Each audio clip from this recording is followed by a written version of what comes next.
दरम्यान शेतकरी कर्जमाफीचा निर्णय वेळेत पूर्ण करण्यासंदर्भात नियोजन केल्याचं मुख्यमंत्री देवेंद्र फडणवीसांनी यावेळी सांगितलंय आणि त्यामुळे 30 जूनच्या आधी 2 लाखांपर्यंत कर्जमाफी मिळणारच हे निश्चित झालंय।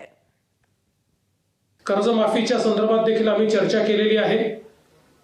जी काही आपल्याला कर्जमाफी करायची आहे त्या संदर्भात जुन्या अकाउंट्सवर जो काही त्यांनी हेअरकट घ्यायचा असतो त्या संदर्भात आणि एकूण त्याचं कर्जमाफीची माहिती ही कुठल्या फॉर्मॅटमध्ये त्यांनी द्यायची, कुठल्या फॉर्मॅटमध्ये आम्ही ती करायची या संदर्भातले एक डिस्कशन आज झालेलं आहे।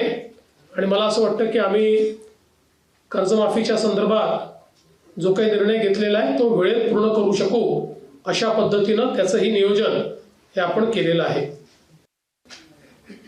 ही अनाउन्स झालेली स्कीम आहे एक। दुसरं, विधान परिषदेचे जे वोटर आहेत ते या कर्जमाफीतनं वगळलेले आहेत। महानगरपालिका सदस्य, जिल्हा परिषद सदस्य हे त्या कर्जमाफीत नाहीच आहेत। त्याच्यामुळे आवश्यकता असेल तर आम्ही परवानगी घेऊ। परवानगी आम्ही आता तर पहिली तयारी करतो, आवश्यकता पडली तर परवानगी घेऊ। एबीपी माझा, उघडा डोळे बघा नीट।